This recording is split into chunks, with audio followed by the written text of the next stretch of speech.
Shalom,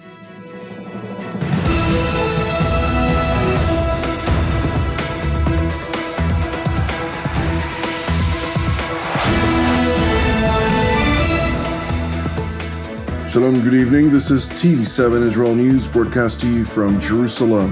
And in today's top stories, the Israel Defense Forces continues to deepen its operational achievements throughout the Gaza Strip.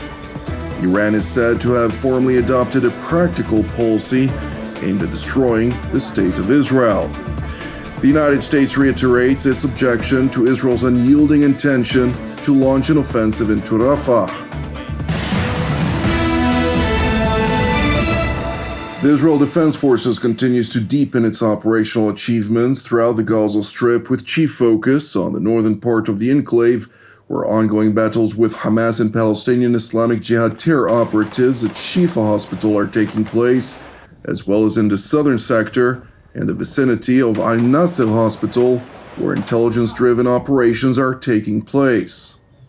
ברצועת עזה אנחנו ממשיכים במבצע ממוקד בבית החולים שיפה. עד כה עצרנו יחד עם השב"כ יותר מ-500 מחבלים שזוהו כמחבלי חמאס והג'יהאד האסלאמי. גם בימים האחרונים עצרנו מחבלים בכירים, ביניהם מוקדי ידע. המחבלים יורים לעבר כוחותינו מתוך מבנים בבית החולים, בשעה זו גם ביניהם מחלקת היולדות, הבניין הקטרי וגם ממבנה המיון ומהמכבסה. בכל אחד מהמבנים האלו חיסלנו את המחבלים שירו לעברנו ונתקלו בכוחותינו. אנחנו ממשיכים בפעילותנו בתוך בית החולים. יש עדיין מחבלים שמתבצרים במבנים שציינתי. חלקם כבר נכנעו, אחרים עדיין נלחמים. אנחנו לא נפסיק לפעול עד שנשים יד על כל המחבלים במרחב. In the Al-Amal sector in the vicinity of Han Yunis city, multiple intelligence-driven operations have brought about the elimination of dozens of terror operatives, including the destruction of infrastructure utilized by the Islamist Hamas and its terror affiliates. בדרום הרצועה, במרחב ח'אן יונס, אנחנו פועלים בשכונת אל-עמל. בעקבות מודיעין של אמ"ן ושב"כ על תשתיות טרור חדשות במרחב. המבצע נפתח בעשרות תקיפות ממוקדות של חיל האוויר וכניסה מהירה מאוד של הכוחות שהגיעו לעומק השכונה, כוחות של אוגדה 98. בשעות האחרונות פתחנו בפעילות ממוקדת בבית החולים אל-נאצר. זאת בעקבות למידע מודיעיני על פעילות חמאס בתוך בית החולים. אנחנו קודם כל אפשרנו פינוי בטוח של השוהים במקום, ובשלב זה כוחותינו סורקים את מרחב בית החולים אחרי אותו תשתית טרור שקיבלנו עליה מידע מודיעיני. בזמן שמחבלי חמאס וגאפ מתחבאים בבתי החולים ובמנהרות ואוגרים ציוד הומניטרי על חשבון האזרחים החפים מפשע בעזה, מנהיג חמאס אסמאעיל הנייה ומנהיג הג'יהאד האסלאמי זיאד נחלה מבקרים היום אצל פטרוניהם באיראן. במקום לדון בתנאים שיאפשרו הפוגה בשטח בעזה, הם בוחרים לדון בהסלמה באיראן עם מנהיגי איראן. חמאס והג'יהאד האסלאמי ממשיכים לקבל הנחיות מאיראן. Meanwhile, in Jerusalem, Prime Minister Benjamin Netanyahu hosted a delegation of U.S. representatives from the Democratic Party, during the course of which he sought to dispel misperceptions that emerged in recent days. Good to see all of you. You've been longtime friends of Israel. You're great supporters. It's very important for us to maintain bipartisan support at all times, but especially in these trying times. And I want to use this opportunity of our conversation to try to straighten out and also dispel some of the things that are being said about our bipartisan alliance and the importance of maintaining it. The Israeli premier initially unveiled an Iranian decision to launch a formal policy aimed at implementing practical measures to destroy the state of Israel. I don't know if you know this, but I think it was about a week ago or 2 weeks ago, Iran officially launched, along with Hezbollah, a campaign which means goes to Hamas and the other H's, the Houthis and so on. But the formal policy is to shift from an ideological position of destroying Israel to a practical long-term plan to bring about the destruction of the state. Netanyahu went on to address the vital need to achieve victory versus the Islamist Hamas in Gaza. We have to win. There is no substitute for victory. How do we achieve this victory? That it doesn't nullify the other needs.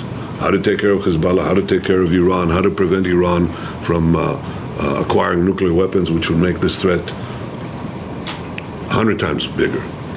How to prevent these militias from firing into Israel rockets from Yemen or from Baghdad. Precise rockets that could reach this room right now. How do we deal with that? These are big questions, but it starts with a necessary condition. And that condition is that those who launched this genocidal attack must be defeated. Prime Minister Benjamin Netanyahu continued by readdressing the goals which Jerusalem had put forth in its quest to rehabilitate Israel's security along its southern front with a terror-plagued Gaza Strip. What we've set out at the outset with the support of President Biden and the administration, important support, which we appreciate deeply, was to say the first thing, our goal is to destroy the military and governing capabilities of Hamas in Gaza. Hamas has to be eliminated. Not as an idea. Nazism wasn't destroyed as an idea in World War II, but Nazis do not govern Germany. There's still neo-Nazis around, but you destroyed that organization. The second thing was to get our hostages out, and they're simultaneous goals because the military action is what produces the pressure to release the hostages. We've released half. We intend to release all of them. And the third thing is to ensure that indeed that Gaza doesn't pose a threat to Israel again. These are the goals. The people of Israel are united behind these goals as never before. A fourth thing is we also target the leaders. We've killed the many senior leaders, including number 4 in Hamas, number 3 in Hamas. We'll get number 2 and number 1. That's victory. Netanyahu further insisted that victory is within reach. Victory is within reach. It's a few weeks away. Now we are told, this is it, last point. Now we are told, you can't do this. If you go into Rafah, you're going to have a humanitarian catastrophe. You're going to have, 30,000 civilian dead. Okay. That's not true. That is simply not true.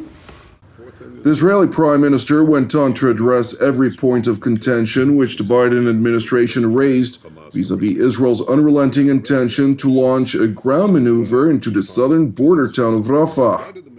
The people won't have a place to go. Well, there's all of the Gaza Strip north of Rafah. People move down, they can move back up. They don't have to go into north of Wadi Gaza, but there's still 65% of the Gaza Strip left open. And people just move. They move with their tents. They have no place to go. Yes, they have a place to go. Second, we provide them food. The problem was not the entry of trucks. The problem was the stealing of trucks, both by looting by Hamas and looting by others and so on. But we're getting that stuff. The problem, water, we're fixing the water line. We're committed to this, not because the U.S. is prodding us, which it is, by the way, which is okay. I don't have a problem with that. But I'm prodding it. I'm pushing it. These gentlemen can tell you what we're doing. Okay? Meanwhile, in Washington, U.S. State Department spokesman Matthew Miller reiterated the Biden administration's objection to Israel's intentions vis-à-vis the last terror stronghold of Hamas. Our position has been that it should not go forward in the way that they have contemplated, the way that you've heard us describe it for the past, I think it's 10 days now, that a full-scale military operation into Rafah would be a mistake, and it's not something that we can support. What we have said is the kind of mission that we could support is a much more targeted, limited campaign that could still achieve the same objectives, that could still lead to the defeat of those remaining Hamas battalions inside Rafah, but without massive harm to the civilian population, without hindering the delivery of humanitarian assistance, and without actually weakening Israel's security instead of strengthening it. Matthews continued by highlighting the Biden administration's apparent conviction that a limited offensive into the Rafah territory would yield the same result as a full-scale invasion. question, but you do believe that a more limited campaign could take out those 4 battalions? We do. We do. And has Israel given any indication that they share the thinking that this is a possibility? So I'm not going to. I think you mean with respect to the plan that we. Yeah. So we haven't actually presented them that plan in any kind of detailed way. That's the meeting that was supposed to be happening today, tomorrow. That was canceled. So it's hard for them to react to something which they have not yet fully seen. It's worth noting that a number of Israeli, European, and U.S. generals have told TV7 that anything short of a full-scale offensive into Rafah would not yield a decisive blow to Hamas military power, and as such, it would grant it an opportunity to revive its grip over the Gaza Strip in the long run. Thank you for watching TV7 Israel News. TV7 Israel is excited to announce a new collaboration with Hudson Institute in Washington, D.C. As part of it, I will be traveling the next 2 weeks to Washington to produce a new and initial joint production. It will include some unique insights on U.S.-Israel relations and much more.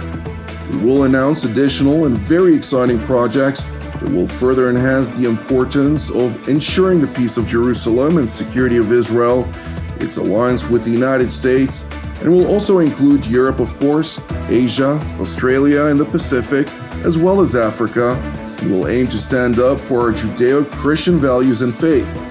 Please stay tuned for more exciting updates in the coming days. From here in Jerusalem, I'm Jonathan Hassan. Pray for the peace of Jerusalem and salvation of Israel. And from me, wishing you a Shabbat Shalom u'mevorach.